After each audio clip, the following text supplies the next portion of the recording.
Hi, welcome to Supplement Smart, how to choose the right supplements for your health. I am so excited to have you here. My name is Dr. Shiroko Sokitch. I am the owner of Heart to Heart Medical Center, and I've been in practice for 24 years in Santa Rosa, California, which is in Northern California.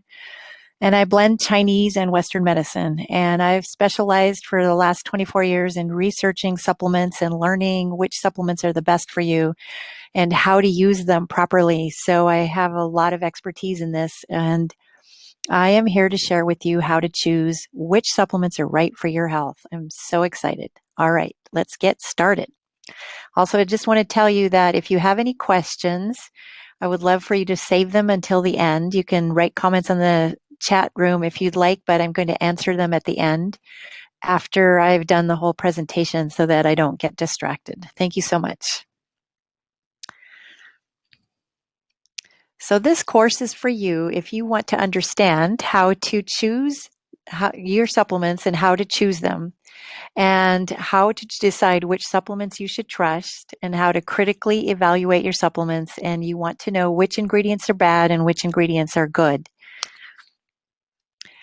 Now, there's a lot of different reasons for taking supplements. And so the first thing we want to do is just figure out, why do we take supplements? And overall, there's a lot of reasons. So improving your health is one of them. Maintaining your health is another reason. Healing a specific illness or dealing with a specific health concern is another. Trying to achieve a health goal and to slow aging. A lot of people ask me, well, why do I have to take supplements if I'm eating a healthy diet and I exercise and I have such a healthy lifestyle? Why would I have to take supplements? And, honestly, nobody ever has to take supplements. They're called supplements because they are supplemental to what we already do. But there are several things that in my years of doing what I do, I've discovered.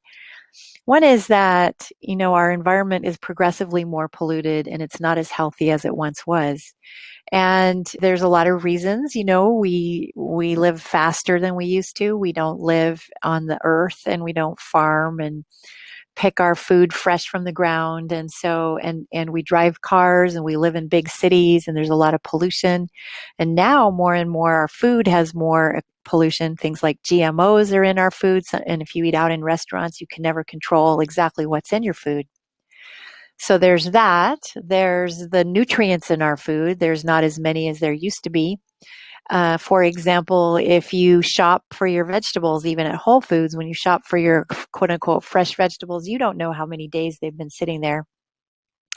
And light and water and air exposure all deplete the water soluble vitamins in your food. So if you shop for organic food in your grocery store, you're still very likely not to get as many nutrients as it used to have, or as it could have if you picked it fresh. One of the things that really bothers me is that they spray water on the vegetables, even in Whole Foods, they spray every like 30 seconds, and that can deplete the nutrients that are in your food. And then, of course, our soil isn't as healthy as it used to be. So there was a study done on, a comparison of the nutrients in an organic soil in 1940s versus the nutrients in organic soil now. And there's about half the amount of minerals in the soil as compared to many years ago. So there's the amount of nutrients, and then on top of it, how it's treated when it gets here. And of course, our diet is not as healthy or as fresh as it was.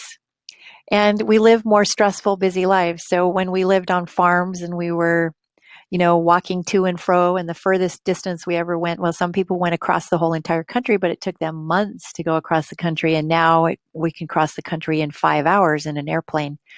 And all of that is a toll on our bodies. And, I drive 35 miles to work every day, back and forth. And so that puts a toll on my body. So there's all these different things.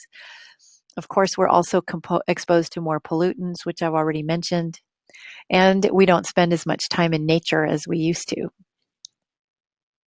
So I guess I would say they're not necessarily, but they are necessary if you think about all these different factors and wanting to take good care of yourself.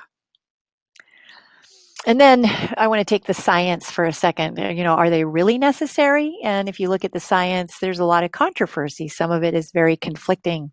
There were some studies done with centrum silver as the vitamin, and I'm going to show you what centrum silver has in it a little bit later. But they show that things like centrum silver have a limited effect on your health. And when you see the ingredients, you'll see why. There was a review of 27 different studies that showed a minimal effect of taking a multivitamin every day. And again, I mean, that could be because of the quality of vitamins that they use, because if they use something like Centrum Silver to research it, it may not show. But there are other studies that were done that showed that people improved their immune health, and they were prospective long-term studies. So they were, over the course of 20 years, people were evaluated for their immune health and cancer rate, comparing people who took vitamins versus people who did not. And then there was a large review of the literature at Johns Hopkins in 2006 that showed benefits with preventing cancer and macular degeneration, osteoporosis, and other illnesses because of taking certain nutrients and supplements. So again, it's something where you're going to have to figure out what's right for you and whether you need supplements or not. But if you do take them, you want to know what quality to take. So that's why I'm here today. Keep in mind that you don't want to use supplements to treat a serious health condition without the guidance of a professional who knows what they're doing.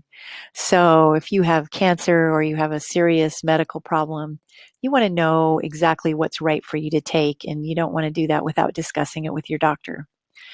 You want to check in with your healthcare provider about the supplements you want to take, even if they don't know anything about them. You just want to make sure that you're all on the same page. And also keep in mind that just because something is a vitamin or quote unquote natural, it doesn't always mean that it's safe. So you want to research your products to make sure that they're safe. For example, there are a lot of herbs that are grown and manufactured in China. And it's been found that a percentage of the herbs that are sent over from China either have heavy metals in them or they have drugs in them.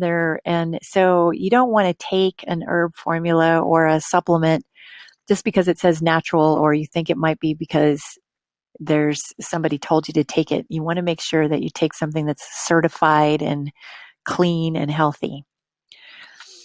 If you're on a special treatment regimen, such as having chemotherapy or you're going to have surgery, you want to check in with your provider about the supplements you should take. Like I specialize, or one of my areas of specialty is helping people get ready for surgery. I used to be a surgeon, and so I seem to know a lot about how to help people get ready for surgery so that it can become an extremely healing event. And so you want to take the right things, and you want to know what those things are before you decide to take something just at random. Here are some of the questions you should ask about any supplement that you're going to take. Well, what is it good for? What are the benefits of taking this particular supplement? Does this product have any safety risks? Like, for example, some herbs interact poorly with medications, and you want to know that, or you want to know if there are potential side effects. Some people are allergic to certain ingredients in herbs, so you want to know if you're super sensitive or if you have issues with detoxification. You want to know if there's any safety risks in taking a supplement. You want to know what is the proper dose. And then you want to know how, when, and for how long you should take it. You want to, not take it for too long if it's a certain type of supplement, or you want to take it just the right length of time. And some things you should take for a long time, such as a good multivitamin or a good omega fatty acids. Those things would be something you would take for a long time. And then you want to ask yourself, is there another way to get the benefits of these particular supplements? Can you get it in your food? Can you get it by going outside in the sun? Can you get it by doing certain exercises? What are the other ways that you can get the same benefits from doing this certain nutrient? There are many different categories of supplements, and I broke it down for you here, how I look at them. There are vitamins and nutritional support, which I consider, things that people would do on an everyday basis for a long time. There are certain things that I consider essential, like omega fatty acids are an essential nutrient. You can't do well if you don't get enough omega fatty acids. Vitamin D is an essential nutrient.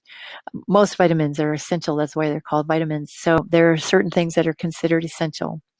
Antioxidants are nutrients that are targeted to help your body basically not break down. So I don't know if you all know what antioxidants are, but and so have you ever seen an apple turn brown when you cut it? You cut it and it turns brown. That is oxidation. And that happens in our bodies all the time. There are certain chemical reactions. Our bodies make chemicals and they break down in a certain way. And when there is an electron that's living by itself, it doesn't like that. And that's called a free radical. And so it goes looking for another molecule to pair with that also has a free radical or has an ability to help it feel more stable. So this is on a molecular level. And antioxidants help those free radicals not run around in your body wreaking havoc. And so basically they're considered an anti-aging, but they also help with functioning of your organs. Like CoQ10 is one example of an antioxidant, and it is really good for your heart and your circulation, and it helps your blood pressure. And if you're taking statins, it helps protect you against the side effects of statins. So it's good for lots of different things, and there are many different antioxidants. There are targeted nutritional supplements. So there are formulas that are created by companies to help with various conditions, with health conditions. So you can take a formula to help your veins be healthier. You can take a formula to help your stomach function better or your digestion function better. Or you can take a targeted supplement for pain or for inflammation. And there are so many of them, it's almost impossible to name them all. There are supplements that I consider medicine. I have certain herb formulas that are literally their medicine. I use them for people who, let's say, if they have shingles, I'll give them a special formula that will help with getting rid of shingles. Or if they have a digestive infection, I have herbal formulas that are for killing the infection. So they're not drugs, but they act as a medication. They act in a similar way. If you take an herbal antibiotic, it's similar to taking an antibiotic, except that it's more whole in its action, perhaps. Then, of course, there are millions of herbs. And herbs do all kinds of things. They can help support your hormones. They can help, again, kill various things in your body, like bacteria or parasites or viruses. There are herbs that act as antioxidants. There are herbs that help your immune system, and on and on and on and on. And then there are glandular supplements, and glandular supplements are interesting because they are dried up, ground up glands of animals. So like thyroid gland of a cow or a pig can be ground up and put in a capsule. And the idea is that it has the same components as your body's own glands. And so you're augmenting what your glands do. One product that a lot of people take is ground up adrenal glandular. And it is supposed to help your adrenal glands. And for some people, these are amazing supplements. In Chinese herbal medicine, they have been used for thousands of years. And in many other cultures, they've been used as well. So there's a continuation of some ancient science.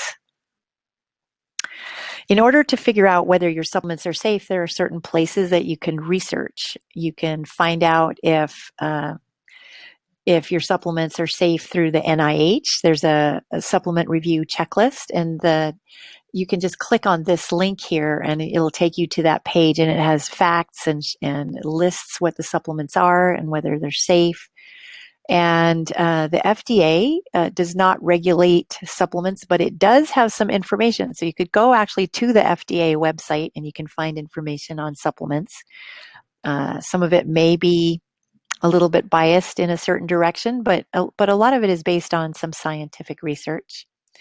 One of my favorite websites is called the Environmental Working Group, EWG.org. It's a great site for information on the ingredients it looks at, there's so much information there. They have, what foods are safe to eat with organic or not organic, there's certain foods you should only eat organic and other foods you can eat not organic.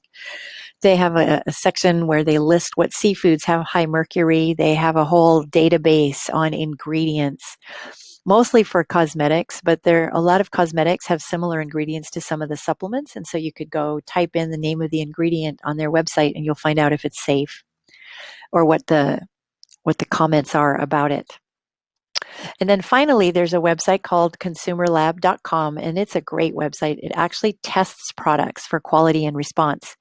So supplement companies will submit their products to them and they will test it and they will check it for quality and whether a person's responding well to it or not, and whether there are added chemicals. I just saw a thing this last week that there was a calcium that was contaminated with some chemicals. And so there's things like that on that site. It's a great site. I think it's a subscription site, so you'd have to pay to be a member. So on with it. What to look for when buying supplements. So I'm going to start you with always when I look at supplements, I'm looking at what are the ingredients? And I actually call the companies and ask them how they make them. And I ask where they're manufactured. So you probably might not do that, but you want to know if the ingredients are of a high quality. You want to know where they're made, where they're manufactured and how they're made, and whether they're food-based or not, whether they're broken down or not, and whether there's research behind the use of that supplement.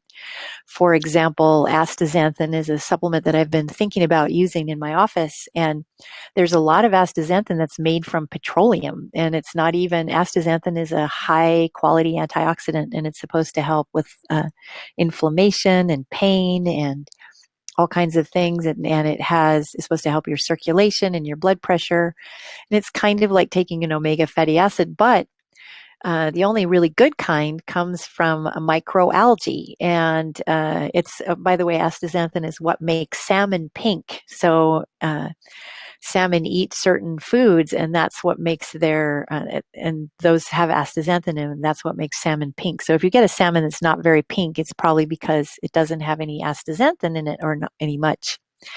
So things like that. I'm researching where it comes from and who makes it and what ingredients are added to it. And you don't just want to look at the active ingredient, you also want to look at the extra ingredients. And I'm going to show you that in just a minute. Just for example, there are several different types of vitamins that you can get. There are food-based vitamins, and here's the name of a few companies that make food-based vitamins.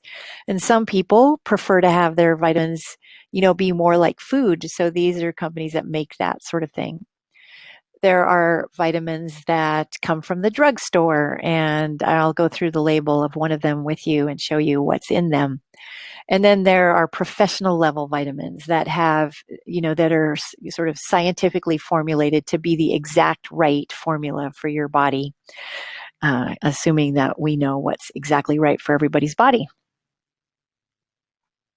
Now, all ingredients are not created equal, and you always want to look at the two things, the main ingredient, as I mentioned, and what else has been added to it. Here is a list of possible additives to supplements: food dyes, toxic chemicals, poor quality ingredients. So you want good quality ingredients. Flow agents. So flow agents help the powder or the supplement, the main ingredient, be processed through machinery. So things like magnesium stearate is called a flow agent. And the main reason it's in there is because when you run the powder through a machine, it could get stuck. And so they use this magnesium stearate to make it more slippery. Tableting agents are things that help a tablet hold together. For the most part, I prefer not to use tablets because they have to add extra ingredients in order to hold it in a tablet. And in general, you want to have as few ingredients in your supplements as possible. Again, you can check out on environmentalworkinggroup.com, EWG.com, or Consumer Lab if you have questions about the ingredients or the additives, and you will find what you are looking for there. Here's an example of some of the ingredients. And now this is a multivitamin that comes from a drugstore, and I won't mention exactly who it is, but it starts with Centrum Silver. Anyway, if you just start looking at the ingredients here, here's calcium carbonate, which is the least absorbable form of calcium. This is like if you had a gizzard chewing on rocks. Potassium chloride, again, the least absorbable form of potassium mineral. Ascorbic acid is a sort of standard vitamin C, so that's okay. Dibasic calcium phosphate, magnesium oxide, again, the least absorbable form of magnesium. Dialpha tocopherol acetate, vitamin E. There's only one form of vitamin E is natural to your body, and this is not it. This is one made from petroleum. And then look at this, pre-gelatinized cornstarch. So if you were avoiding certain corn or starch or certain things, then here you are taking something that wouldn't help your body at all. Modified food starch is often gluten, often contains gluten. So pre-gelatinized cornstarch and modified food starch are both not good for you if you're avoiding grains or starches or gluten. I'm going to just scroll down here a little bit and see what else. Calcium stearate, that's an additive. Chromium picolinate is actually a good form of chromium, so that's okay. Cornstarch, again, you don't really want cornstarch. And then look here, there's dyes. Cyanocobalamin is the least effective form of vitamin B12. You want methylcobalamin if you want it to be effective.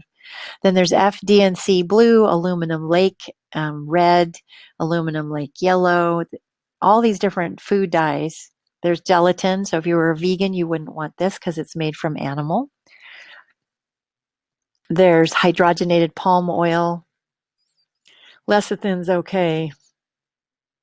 Scrolling down, here, polyethylene glycol. Polyethylene glycol is a chemical that is used to have people who are to help people who are constipated, but it also has contaminants that include basically antifreeze. So here you are having something that could be highly likely to turn into antifreeze in your body. Polyvinyl alcohol, chemical that's not safe. There's just so many ingredients here. And then titanium dioxide is a dye, and maltodextrin is another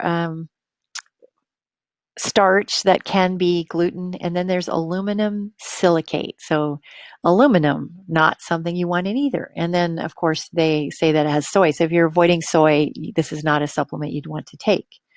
So I'm going to take out all the ingredients here and show it to you. This is examples of possibly toxic ingredients, as I've mentioned. Polyethylene glycol, sorbitol, titanium dioxide, maltodextrin, different kinds of dyes. I have some patients who are children who are super sensitive to their environments, and their parents tell me that if they get any food that has a food dye in it, they become super hyperactive. So there's all kinds of reasons not to have any dyes in your food. And there's just, why would you? Maltodextrin, like I said, is a starch that is often made from gluten. So if you're avoiding gluten, you should look at the ingredients of all foods that you eat, because a lot of foods have maltodextrin added to them as a thickener or as an additive ingredient. Sorbitol is a form of sugar. Polyethylene glycol, as I've mentioned, can have antifreeze in it. Talc is bad for our digestion. It gums it up. Cornstarch, same thing, gums things up. And then modified food starch, again, it can be similar to maltodextrin in that it can be made from gluten. So I'm going to take down polyethylene glycol and just talk to it. It's added to some supplements. And as I said, it's used as treatment for constipation. It softens your stool. It helps the bowels absorb water. But it also has contaminants, ethylene glycol, which is antifreeze, and PEG, which is another cancer-causing toxic element, and dioxane, which is very toxic and cancer-causing. So you'd never want to have polyethylene glycol in any of your supplements, as far as I'm concerned. Now, magnesium stearate is an ingredient that is in many, many, many supplements, and it is very controversial. It's been controversial in my practice because I have mostly avoided having supplements that have magnesium stearate in them. But magnesium stearate itself is maybe not toxic. It is it's actually found in meat. It's a natural component of meat fats, and it's also found in some vegetables. And so, in and of itself, it's not necessarily harmful, but it is used to have your supplement make it through a machine. So, it's a flow agent. And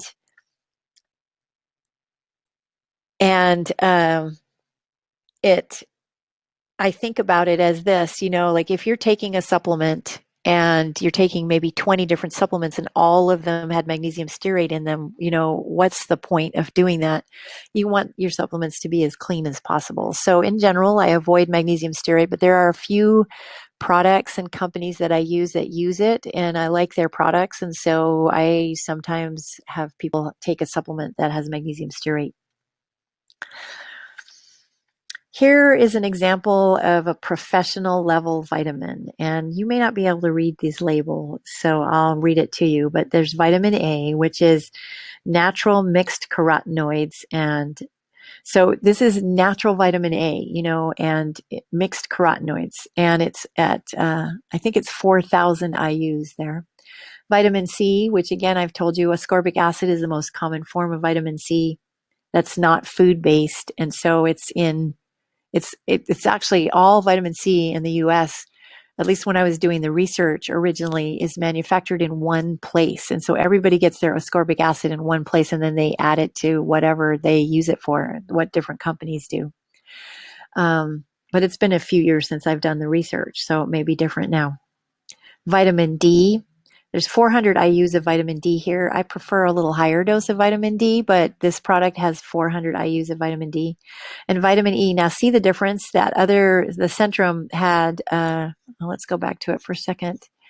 The Centrum had, where is it? Vitamin E, di-alpha tocopherol acetate. And this product has D-alpha tocopherol acid, succinate, and mixed tocopherol. So this is the natural form of vitamin E and vitamin K.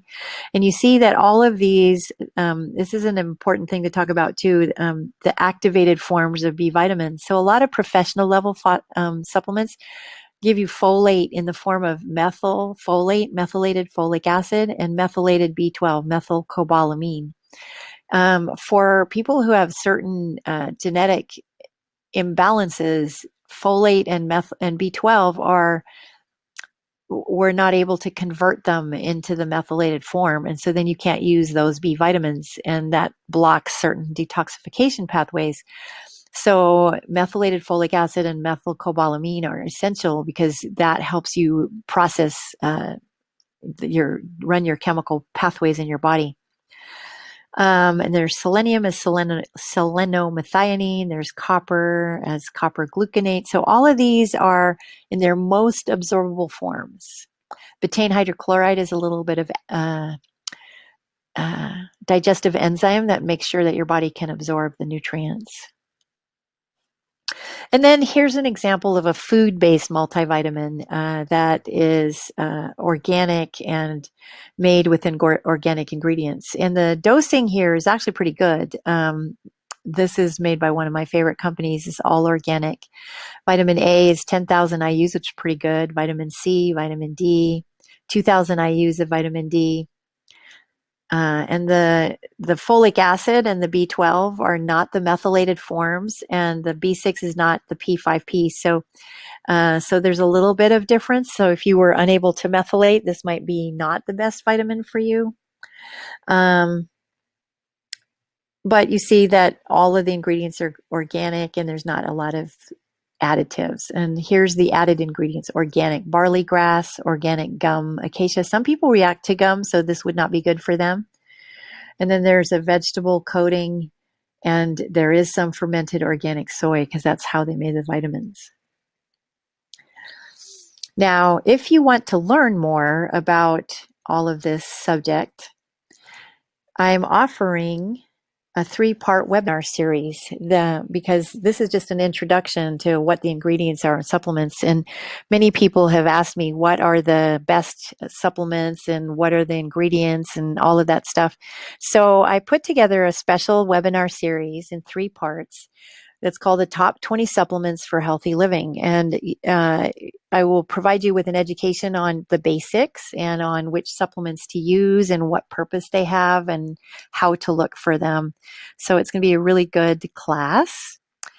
There are 3 parts. So the first part is the basics. These are the things that everyone should have. What are they?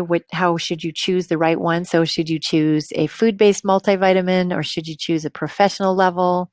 Or would you rather have Centrum Silver, and how to choose what's the right amount of everything that you need? What's the minimum amount of supplements you can take to be healthy? What can you get from your diet and which brands are good ones so that when you go shopping, you can find the right kinds of ingredients that you want. The second part is how to use supplements proactively. And I talk about antioxidants. I'll educate you about those. I'll teach you which antioxidants do what in your body and why you should take them. So there are specific antioxidants that work in different parts of your body. So it's really, really exciting. You can choose a specific antioxidant for your brain if you're worried about your brain, or a hormone support or organ support. And you want to know the controversy and which ones are harmful and which ones are good. And again, how do you choose which ones are right for you? And then I make recommendations based on which organs you want to help. Part 3 of my supplement series is how to use herbs for balance. And I love herbs and I love teaching about them. So I'm going to talk about which herbs are safe to take. I'm going to teach you about emperor herbs for adrenals. And in Chinese medicine, there's this wonderful term called emperor herbs. And those are herbs that are good for everything. And you can take them for a long time and they're not going to harm you. And they are smart. They know what your body needs and they kind of go to the right place. So I love those. What to do with stress, how to heal your immune system using herbs, using standardized herbs versus whole herbs, and how to use herbs and think outside the box. So those are all of the elements of this course. Here's the link to get it. The Heart to Heart Medical Center Top 20 Supplements for Healthy Living. And here on the sidebar, there's an offer for you. Today, I'm offering this class.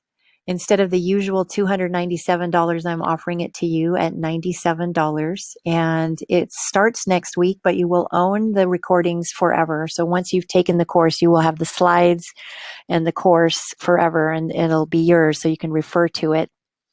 So it's at a discount. It's only offered for the next 48 hours. And for the first 10 people who sign up for this, I'm going to give you a 15-minute free consultation after the course is over so that you can ask me your own specific questions. So hurry up and sign up. This is going to be a really good deal for you. Now I want to talk a little bit about what I do to research supplements.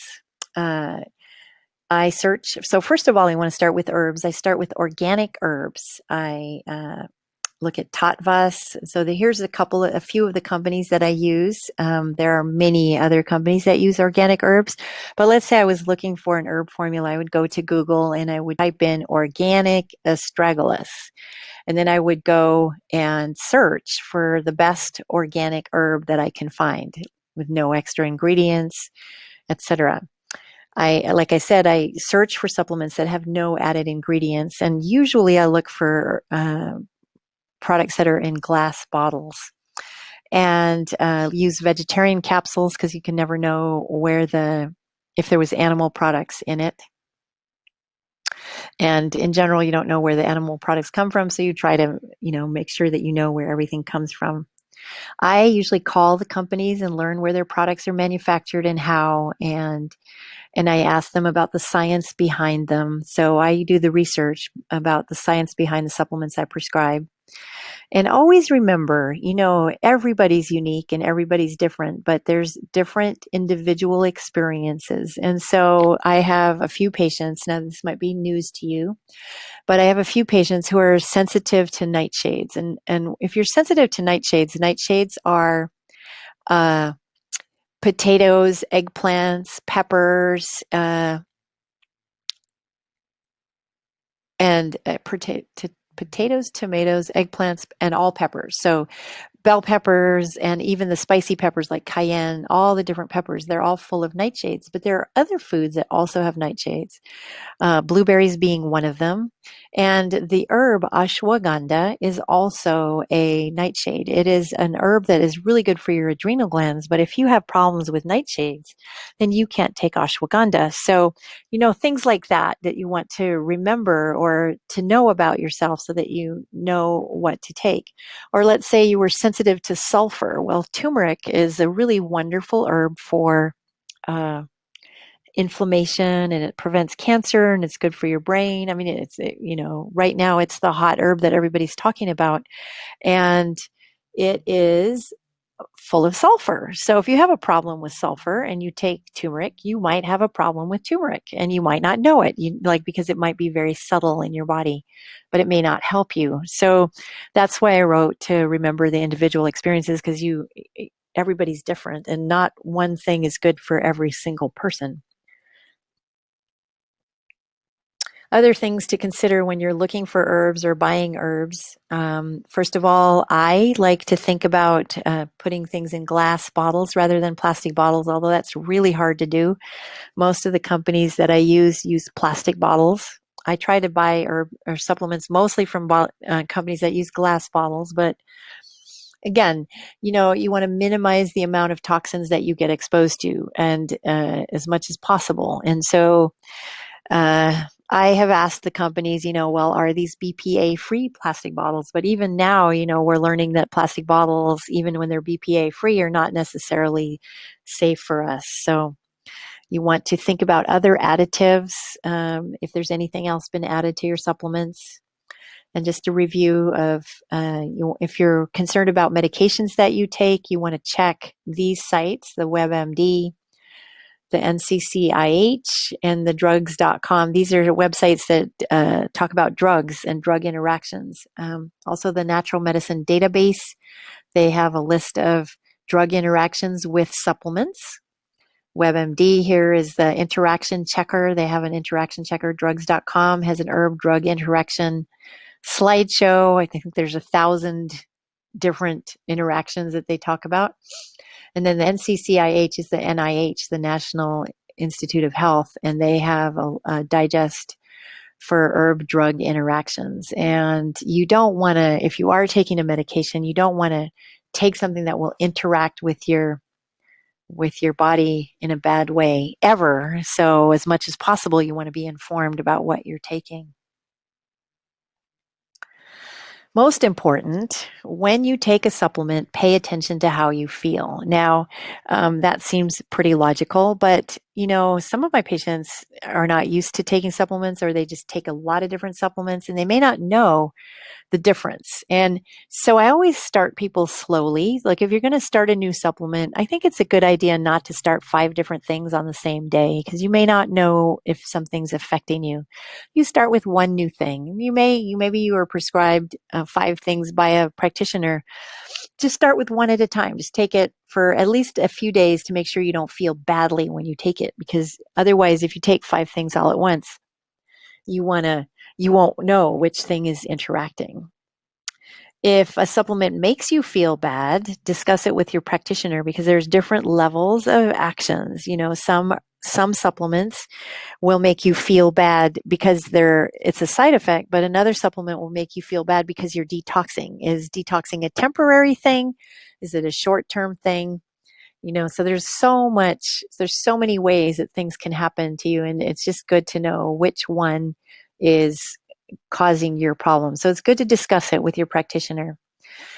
And, sometimes when you don't feel anything when you take a supplement, like with a multivitamin or some of the essentials, if you're taking an essential or a multivitamin and you don't, quote unquote, don't feel anything, well, maybe you won't for a month or so, because your body may be shifting, or if you feel fairly normal already and you're taking a multi, you may not notice something with it, but you're taking it as preventive medicine. So that's okay. But if you're feeling nothing and you're taking something that was designed to be medicinal for you and you don't feel anything, then what I always say is give it a good month. And if you don't feel anything, stop and see how you feel. And if you feel worse when you stop, then you know that maybe it was doing something. As an example, think about glucosamine. One of the reasons, so glucosamine sulfate is a supplement that's used for joint pains. And in my experience, it only works about 50% of the time. So I just say people, if they want to take glucosamine, that they should try it and see how it feels. So you take it take it at the prescribed dose for a month. And if nothing changes and then you stop taking it, and then you start having more joint pain, then you know that it was doing something, even if you didn't quite notice it, because sometimes improvements can be subtle. They may not be very noticeable right away. So that's how you would know if it was helping you. You would stop it and see. And if you stop it and there's nothing changes, then that supplement wasn't doing anything for you. Why would you waste your money? Why would you take something that's not helping you? So I always want you to do things that are helpful. I also think that people shouldn't take too many things all at once. So I try to keep it down to the minimal number of supplements that will do what needs to be done to help you feel great. And then, I always tell you to listen to your body, because we never know uh, what is going to affect you. So I know a lot of science. I know a lot about different supplements. But like I said, if you have, let's say, a nightshade allergy and then you take ashwagandha, you're not going to feel good with that. And you may not know that until you listen to your body and you feel, oh, here's what I'm feeling. Here's what I'm feeling. All of this stuff is what's going on. And you take what's right for you. Okay? I'm going to show you a little bit about what it means to listen. So, as I've said already, if you feel badly when you're taking a supplement, it could be because of two things.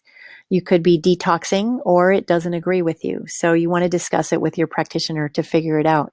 I have one patient who I gave him a supplement for killing bacteria in his guts.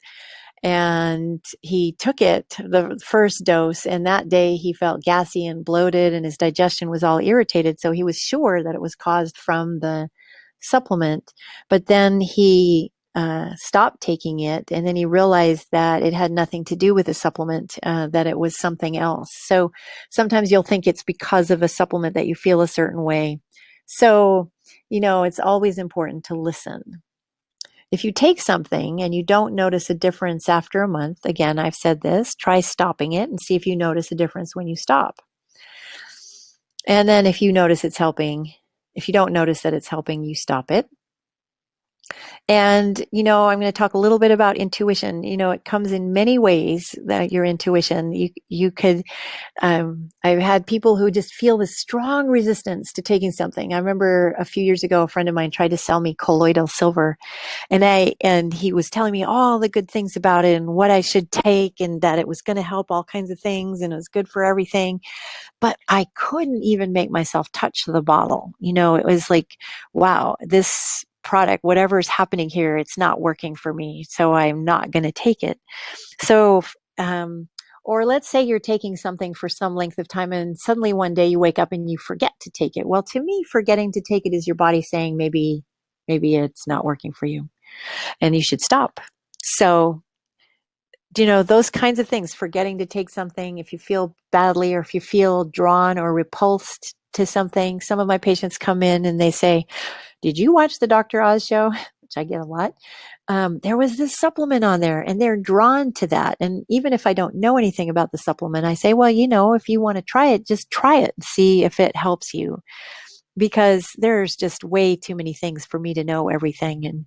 And so I listen to your intuition, you listen to your intuition, you follow what's right for you. And that way you will get to a place where you feel great. I always like to treat the body like it's smart. It knows what it wants. And even when you're uncomfortable or your body's not feeling well, you you know what you need or what you want. And uh, so you want to honor what is right for your body because you are important. It's sometimes hard to reduce the noise. So we live busy lives. We're really, really busy, and we're learning what's right for us. And uh, if you're working all the time and you work out all the time and you have 20 people in your house and you're eating all kinds of different foods. So I call it reducing the noise so that you can listen to your body. So you want to give your body some quiet time so that you can hear it. And then you want to learn to follow what your body is saying to you. So these are all things that take time, and I will help you learn these things as we go through this course. So please remember to sign up for my top 20 supplements for healthy living. The first 10 people who sign up will get a free 15-minute consultation with me. We'll do that by phone or in person, depending on where you are. And I hope that you enjoyed this talk, and I'm going to open it up to questions now. So if you have any questions, please feel free to type them into the chat. I'm going to just say, I've got a little note that says hi, and I'm saying, hi, Romy. Nice to see you here. Welcome.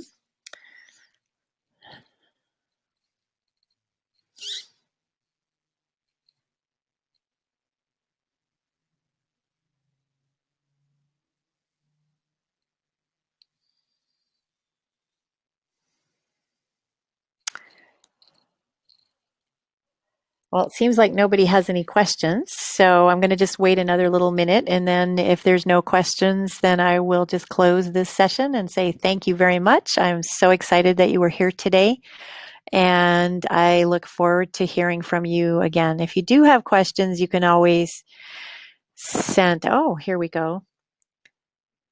What supplements are best for detoxification or oils? Is that right? Are you asking about oils? Supplements. Okay. So detoxification is tricky depending on the person.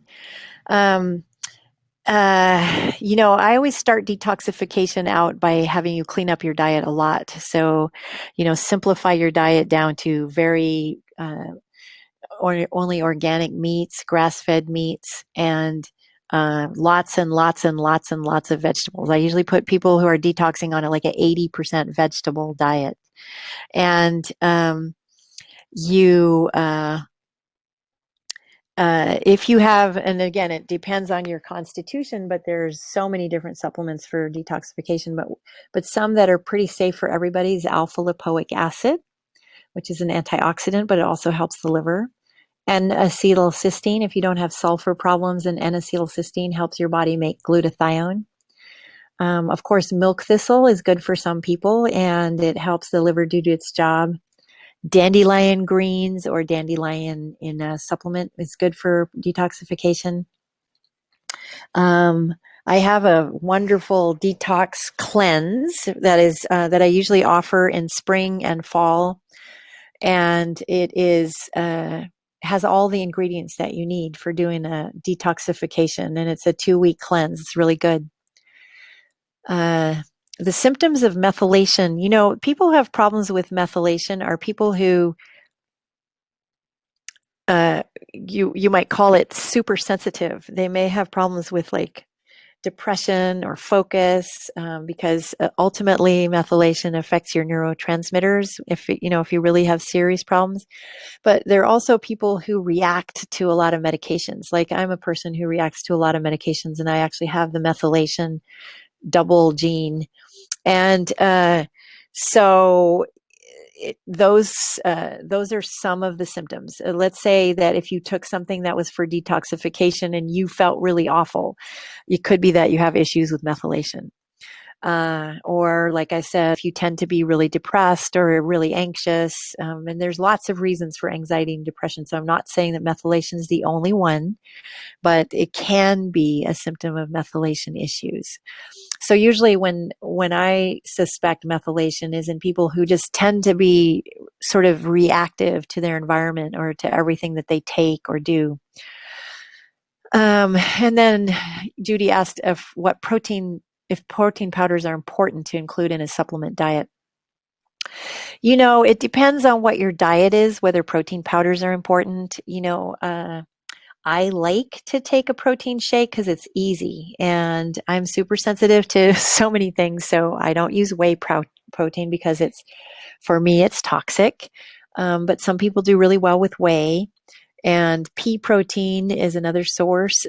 And it's an easy way. A protein powder is an easy way to get a lot of protein in an easy way, making a shake or something like that. And like for a lot of people, they're too busy to make breakfast or anything. It's fairly easy to just throw a protein powder into the blender with some type of liquid and go to work or do whatever. So, any other questions, anybody?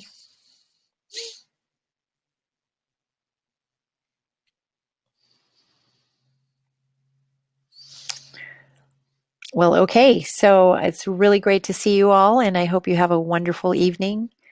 And if you have any further questions, you're welcome to email me because you all got this through an email invitation. So you're welcome to send me an email if you have further questions. And remember that my offer still stands, $97 for my $300 top 20 supplements for healthy living course, which will be starting next week. Thank you so much. And here's the offer. Sign up today. You can just click on this link right here and sign up today for this course. Okay. Have a wonderful rest of your day. Okay. Thank you so much.